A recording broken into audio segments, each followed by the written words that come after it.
নির্বাচন কমিশনের প্রস্তুতি, নির্বাচন কমিশনের কর্মকাণ্ড, বিএনপির প্রস্তুতি, স্বাভাবিকভাবে নিরপেক্ষ গ্রহণযোগ্য নির্বাচনের বিষয়টি উঠে এসেছে।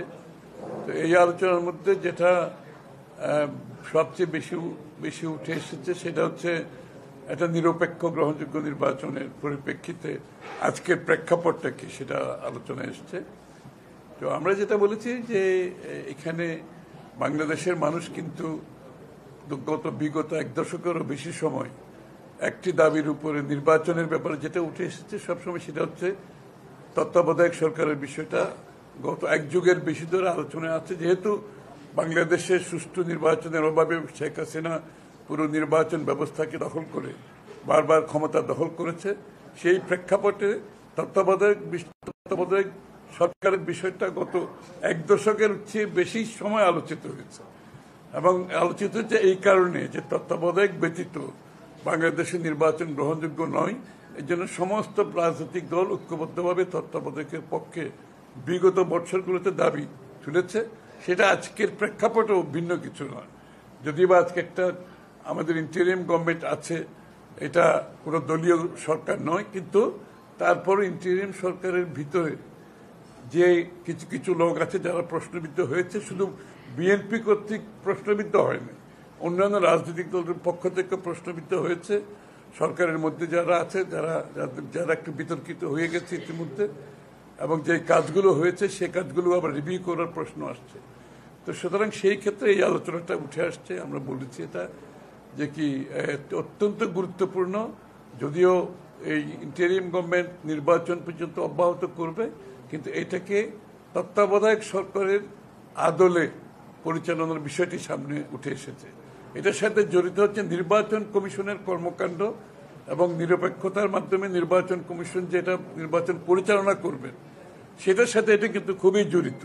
কারণ নির্বাচন কমিশন বস্তুতপক্ষে নির্বাচন সংশ্লিষ্ট সমস্ত কাজগুলো নির্বাচন কমিশনের আওতার বাইরে কিছুই নাই।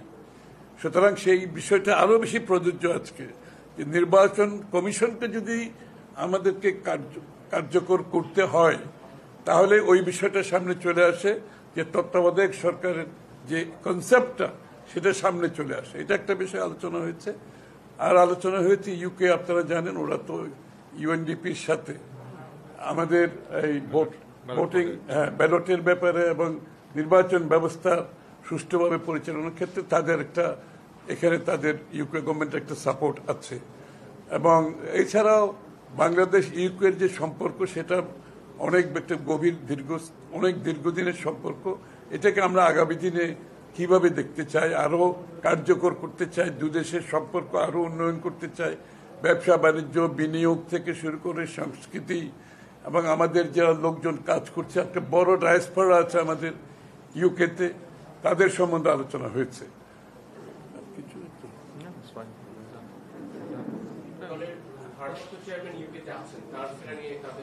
হ্যাঁ, ওনারা জানতে চাচ্ছেন স্বাভাবিকভাবে সবসময়। ভারপ্রাপ্ত চেয়ারম্যান দেশে আসবে কবে এটা ওনারা জানতে চেয়েছেন এবং এই ব্যাপারে আলোচনা হয়েছে। এবং স্বাভাবিকভাবে উনি ওনার দেশে আসার বিষয়টা তো সবসময় আলোচনার মধ্যে আছে। তবে এই বিষয়ে আলোচনার খুব বেশি কিছু নাই, কারণ বাংলাদেশে উনি কবে আসবেন এটা ওনার সিদ্ধান্ত, এবং উনি সঠিক সময়ে খুব কম সময়ের মধ্যে দেশে ফিরবেন এটা পরিষ্কার। দিনক্ষণ ওনার পক্ষ থেকে ওনার বলা হবে, বাট খুব এই সময়টা খুব বেশি দূরে নয়, অতটুকু বলা যাবে।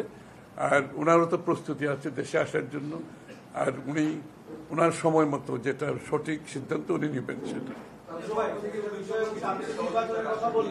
নির্বাচনের কথা আলোচনা করলেন, নির্বাচনের ইস্যুতে আজকে একটা খবর আছে, সেটি হচ্ছে যে জাতীয় ইলেকশনের কথা আপনারা বলেছেন এর আগে, এবং একই সময় গণভোটের কথা বলেছেন, কিন্তু আজকে জাতীয় ঐকমত্য কমিশন প্রধান উপদেষ্টার কাছে যে তাদের নথি হস্তান্তর করেছে, সেখানে তারা সুপারিশ করেছে যে গণভোট জাতীয় নির্বাচনের আগে করা। এটা ওনাদের হতে পারে, এটার সাথে বিএনপি একমত নয়, এটা আমরা পরিষ্কারভাবে বলে দিয়েছি। পুরো আলোচনায় বিএনপির অবস্থান ছিল যে গণভোট আর নির্বাচন একই দিনে হবে, দুটো ব্যালটের মাধ্যমে। এটা দিনের আলোর মতো পরিষ্কার। নতুন করে এই সাবজেক্টকে সামনে আনার কোনো সুযোগ নাই। সেটা যেই বলুক, যারাই সেটা প্রতিবেদন দেখ, সেটা তাদের সমস্যা, এটা বিএনপির সমস্যা না। এই ব্যাপারে আলোচনার কোনো সুযোগ নাই। নির্বাচনের দিন 2টা ব্যালটের মাধ্যমে গণভোট হবে, নির্বাচন প্রার্থীর পক্ষে ভোট প্রদান করা হবে। এর বাইরে যাওয়ার কোনো সুযোগ নাই। এটা বিএনপির প্রথম দিন থেকে অবস্থান, এখনো সেই অবস্থানের কোনো পরিবর্তন হয়নি, আগামী দিনেও সেটার কোনো পরিবর্তন হবে না। আমরা তো বলেছি আমাদের অবস্থান একেবারেই পরিষ্কার। কারা কি রিকমেন্ড করেছে এটা তাদের সমস্যা।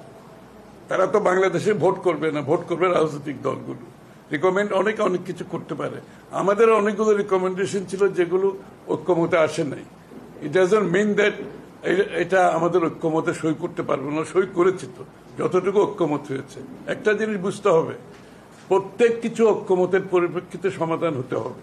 ঐক্যমতের বাইরে গিয়ে কে কি বলছে, কে কি রিকমেন্ড করছে, এটা তাদের ব্যাপার, থাকতেই পারে, আমাদের সেখানে কোনো অসুবিধা নাই। কিন্তু ঐক্যমতের বাইরে গিয়ে কোনো সিদ্ধান্ত দেওয়ার কোনো সুযোগ নাই। যেহেতু বিএনপি এখানে ঐক্যমত পোষণ করে না, সেদিকে যাওয়ার আর কোনো সুযোগ নাই। Thank you.